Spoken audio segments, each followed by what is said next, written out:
I know who the Boko Haram are. And remember the words he used. He said he knows. He knows them. He knows where they are. They can bring about an end to the suffering of the people of northern Nigeria in Maiduguri area, and the Boko Haram will be history. 100 days. We are now 6 years past. We are 6 years past. Buhari still wears his garbs and walks around the African Union telling us that he's worth a leader. What type of leader is this? Who cannot solve? If the problem of Boko Haram is too much for Mr. Buhari, why hasn't Mr. Buhari brought this problem to African Union or to the United Nations Security Council? Mr. Buhari was given advice, and the African Union and Americans and other agencies, European Union, wanted to intervene in the problem of Boko Haram, just as we did on AMISOM in Somalia. Mr. Buhari told us to show that Buhari has a hand in Boko Haram because he uses them. He uses them. Now, this is a crying African. I don't mind what you want to do or what you do. This is a crying African. And I'm crying for this Africa. You might be using Boko Haram to kill Nigerians. Because surely, what type of president is this? Who cannot bring a solution to the African Union Peace and the Security Council to discuss the issue of Boko Haram? Americans wanted to come in to give him more arms. He did not want. The Boko Haram syndrome has expanded in Niger, Mauritania, Cameroon, Chad, and all the neighboring countries. It is spreading. The nucleus is from Maiduguri in Nigeria. Mr. Buhari always goes out. They get the money from the oil, pump it out, bank it in the city banks. His wife has got an account of $2.5 billion. $2.5 billion. If you can look at that, that is not what we are after. We are after a very serious operation that this country must get rid of Boko Haram. The killings, whether you are killing a Fulani, whether you are killing an Igbo, these are Nigerians who are dying. We would like to call upon the government of Nigeria and the international community now to come in forcefully to help us to get rid of or bring up a mechanism, or ECOWAS to bring a mechanism on how to fight Boko Haram, which has defeated Mr. Buhari from fighting. And also, yes, former President Obasanjo also mentioned that in his letter, and he says Boko Haram has menacingly ravaged the land, and in spite of government's claim of victory over Boko Haram, the potency and the activities of Boko Haram, where they are active, remain undiminished, putting light to government's claim. So he's telling Mr. Buhari, you've been lying about fighting Boko Haram, because if anything, Boko Haram has thrived under your leadership. It is, because he uses them to kill the Igbos. It's a straightforward answer. You know, Africa needs Nkurumas. Africa needs Sekou Touré. Africa needs Amir Cabral. Africa needs Nasser, Haile Selassie, Obote, Nyerere. Nyerere would not accept this. Remember the war in 1967 in Biafra, when it broke up, Nyerere decided, Nyerere, Obote, Kaunda, and the rest of some African leaders recognized Biafra because they saw a lot of hypocrisy of General Yakubu Gowon. I was a young man, not very young. My father took me to a conference where in 1967, where I watched delegates in Kampala. Most of you don't know why I am attached to Nigeria. Because the conference that silenced the war in Biafra was done in my country called Uganda in Kampala. One delegate from Biafra got lost up to date. That delegate, I don't know how the report went, but I was young. I listened to the reports, that were coming out. The situation in Nigeria demands an international intervention. An international intervention in the sense that, one, time has come for the people of Africa and the international community to ask questions. Who supports Boko Haram? Who supplies Boko Haram? We might be having some external forces, namely connected with other countries that we see doing the same on Libya, north of Nigeria. It is very important, therefore, for us as Africans to sit back and review the situation in Nigeria. Therefore, Buhari is defeated. He can't run Nigeria. He's running pieces of no pieces of Nigeria. The country is falling to wrong elements. People are slaughtering each other. The Fulanis are killing the Igbos. They are trying to displace them forcefully out of the areas. The policies are not going very well. We have to speak up. Somebody has to speak up, and I am speaking up. Yes. And dear friends, I really appreciating your voice tonight. And one of them here, Ejikeme Ibe, you're saying Boko Haram is a plot to siphon money away through an inflated defense budget. So that could be the reason why President Muhammadu Buhari is not really interested in fighting Boko Haram, because as much as they keep on and they're posing a threat to the country, he has more reason to allocate money for defense of the country that later on gets siphoned and he gets through corruption. Of course, as this happens, is drilling the oil. He's taking the oil out of Nigeria to sell. But the people where he's taking the oil is poor. The conditions, people live on water. I have never seen in Kenya and Uganda people living on water. On houses built on water. Surely huts built on water. This is Nigeria, where oil is being drilled on a daily basis, sold to merchants, mercantile merchants, France, Total Oil, which is one of my obstacles in Africa. That's why I refuse to watch AFCOM. I refuse to watch AFCOM because of Total Oil. How in Africa, in 2019, how on earth can we be sponsored by a foreign company called Total Oil sponsoring our football? Are we crazy Africans? We are very useless Africans. We're very useless.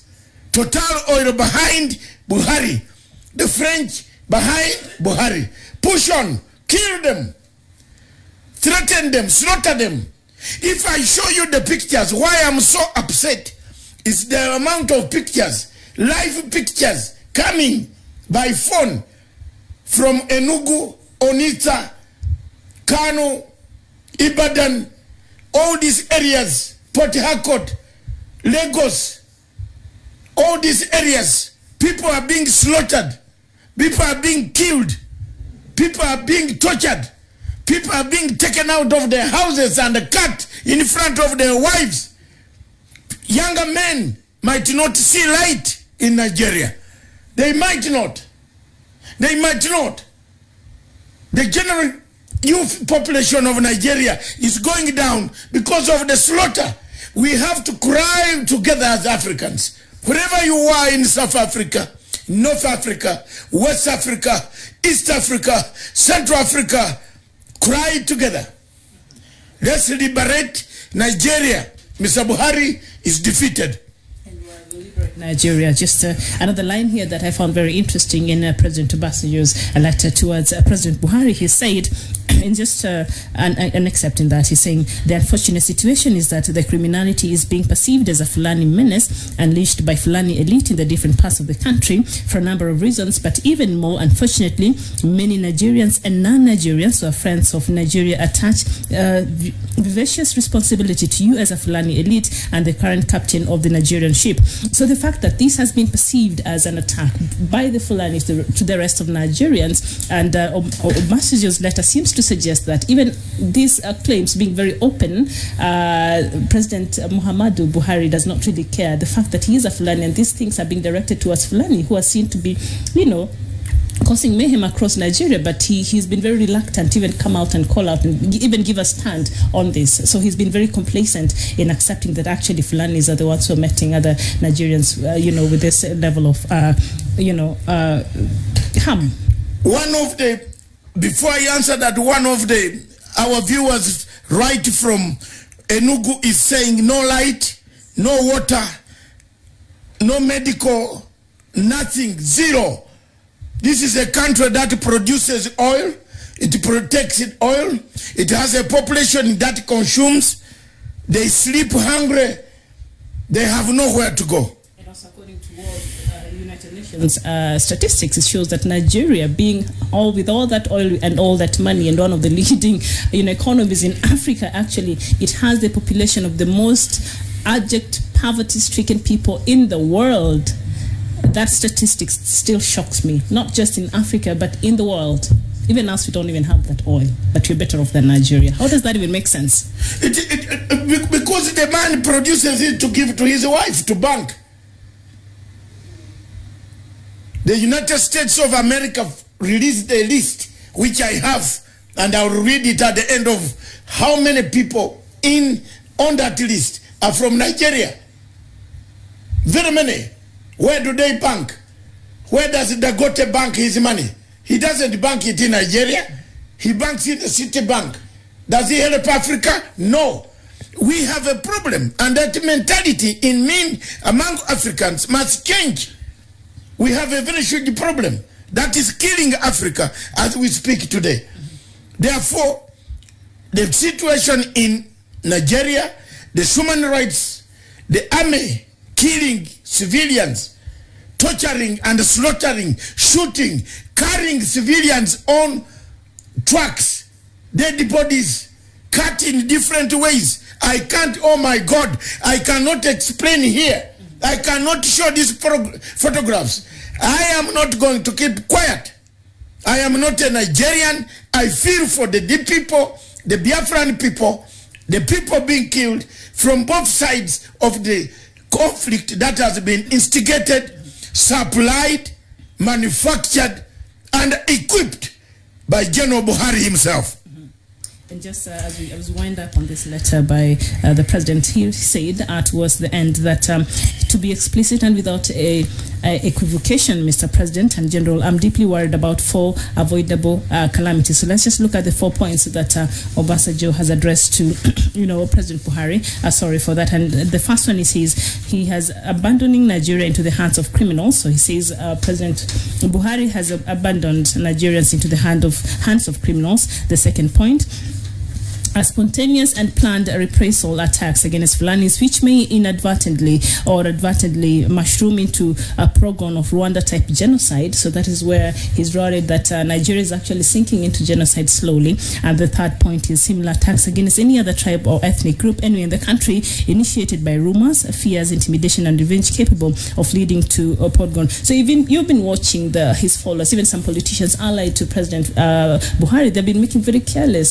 statements, but the government has not been holding them to account. So he's worried. So that is the point number 3. And number 4, violent uprising beginnings from one section of the country and spreading quickly to other areas and leading to the disembowelment of the country, and yet the government is doing nothing. So I don't know what will be your thought and response to that, Doctor. First of all, it is true that the country is left to the hands of cartels and the bandits, gangs, criminal gangs. Yes. Obasanjo is correct.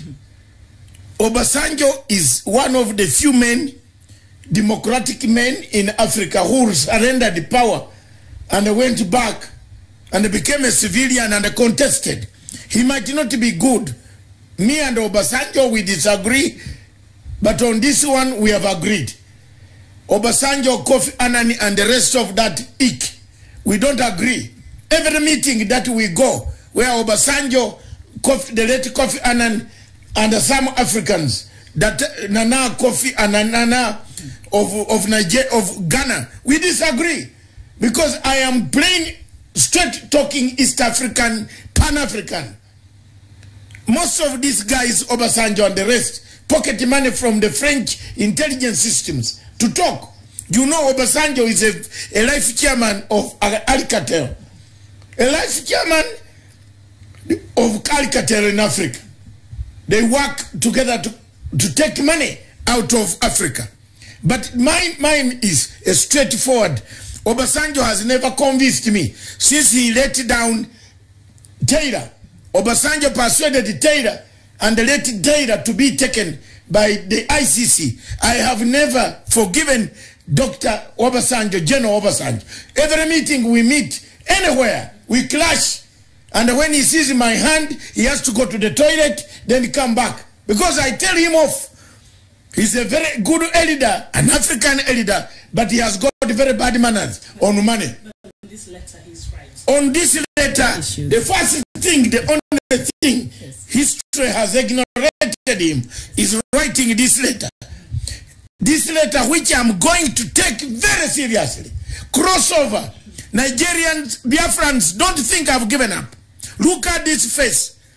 If I am killed on the way, look after this face. Remember me.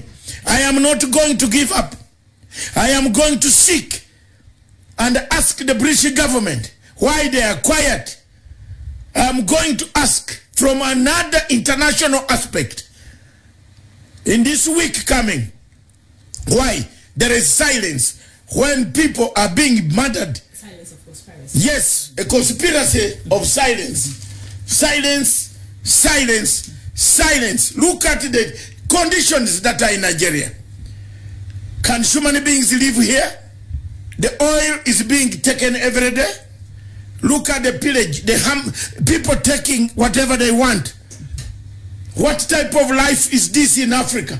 How can Africa sit and watch? How can AU, before you leave, the role of African Union? Because coming in next is an ambassador at large who will tell us what is the African Union doing. This problem is all over Chad, it's all over Cameroon, Burkina Faso, Niger, all the states of the Sahara region. It has spread. I would like to know what African Union is doing, because the peace and security would take this report so that we avoid the Rwanda situation. Kenya is a member of the security and the peace and the security of African Union. I would like to question, you don't gag me. I will ask whether here or anywhere, I will gag you and bring chaos for you to answer to that public. Why African Union peace and security has not talked about the killings in Biafra? Why don't we see anything on the agenda of African Union? And then we see Mr. Buhari wearing his garbs, walking tall high in Niger, Niamey. He controls a banditry army that is killing people on a daily basis. And he threatens people. Anybody who talks is a terrorist. Anybody, come. I'm not a terrorist. I'm talking as a human rights activist. It is me who stood with Osuji. Osuji, the judge. We stood together in London and campaigned for that Obasanjo to be released. When Obasanjo, Chief Abiola, and another gentleman who died, the one in the Delta region, he died in prison. He was sentenced. He was killed. Chief Abiola died. Abacha killed Chief Abiola. Sani Abacha, yes, the former president. that Obasanjo, I was standing on Nigerian High Commission every Friday. Myself, the judge Osuji, the current judge, and Osuji, shame on you. You have ashamed me. You are now the presiding judge of the International Criminal Court, and you have allowed your own people to be killed. When we stood at that Nigerian embassy, High Commission in London, every Friday in the cold winter, trying to make sure that Abacha releases these guys. Now you have gone, you have become a full judge, you have allowed the killings to take place, and without any recommendation. Yes, and all the killings are taking place, and the Nigerian government or President Buhari purportedly is trying to contend with that matter of Boko Haram. He's also now created another controversy, and that is the Ruga settlements, and many have also slammed it as a further confirmation of President's alleged plan to Islamize the country, an ever-present allegation relentlessly dismissed by the federal government. So can you imagine a state where Biafrans, when they got north in Kano, they are told to go back home? Where is their home? Biafrans are told to go home. Hello? Is this Africa that we want? They are in Nigeria. It is like you going from here to Turkana, and you are told to go back home. And yet you are in the same country. That is the situation in Nigeria today. That is what is happening on the ground. We have reports here of people doing it, tapes, videos. We don't speak without evidence. One thing I've shown, I will never speak without evidence. And my evidence is not Gichopev, like the evidence that someone is manufacturing in offices and annex offices here, letters, and getting younger men to manufacture evidence. I don't. I speak with evidence, real, from the ground. Because I have a network. A good network in Africa that can help Africa. Not fictitious Machiavellian and Nikolai Machiavelli policies of grabbing everything. You grab everything. You want to grab people's hair. Buhari and the rest of such people in Africa. You know they have killed our Africa. They have made our Africa not workable. The people of Biafra, don't lose hope. Don't lose hope. The people of Amazonia, don't lose hope. The people of Central Africa, don't lose hope. There is a voice. There is a voice here. In me there is a voice. I'll speak until we get rid of this impunity. I'll speak until we bring sanity in Nigeria. We shall speak until human rights abuses stop. We shall speak until AU hears us. We shall speak. After all, we spoke and AU heard us. My 4 investigative pieces were well done. I am not coached. I don't sit on a table and they send me questions. No. You speak under conviction. Yes, as it is. Yes. Some people have been sent questions, then they are pretending to be on TV. Rubbish. I don't sit and get questions. And I'm telling you, you can't take this name. It will be a battle. It could ignite things you don't know. All right. Nokoman Aboy, you're saying, why was AU created in the first place? To serve whose purpose exactly? Their seemingly deliberate silence on issues concerning the genocide going on in Biafra land and Amazonia is what amazed me. And as Doctor has said, he'll be joined by our guest today, and I think they'll elaborate more on AU's failure even in curbing, the genocide that is going on right now in Biafra land. And speaking about genocide, the second point, Mr. Obasanjo there said that this, if not taken care of, might lead to a Rwanda type of genocide. And if we can recall history, the Rwanda type genocide really was ethnically, instigated. So is it this? Does this claim now go to legitimize the claim that has been, going rounds that actually it's Fulani against other tribes in Nigeria? Because if he's referring referring to the Rwandan genocide. That was ethnicity. It is. One tribe killing the other one. It is. Obasanjo has come out because he wants to wash his hands off. He wants to watch his van. It's Obasanjo who brought Mr. Buhari. Then you see the Ruga, the Ruga settlements. Yes. The type of Ruga settlement is the type Nigeria. of how people here chase others from their areas. And take over by force. By force. How do you see your house where you used to bring your 4 children? Someone is still taking. There is what? What is all this? And the people are just bumping around these countries. That's what Buhari is doing in Nigeria. He wants to forcefully settle people, eliminate the one tribe, take away the ethnic group of the Biafrans, send them, kill them, then take over their land. The same policy is happening in some countries in Africa. Yes, there's one country where people are being told to leave. Yes. Then people come to take over their land. Even here it has happened. I mean, to be honest. Yes. The people who fled away from their homes during the post-election violence in 2007, they've never been able to go back to their lands. So that we speak because we have seen these conflicts.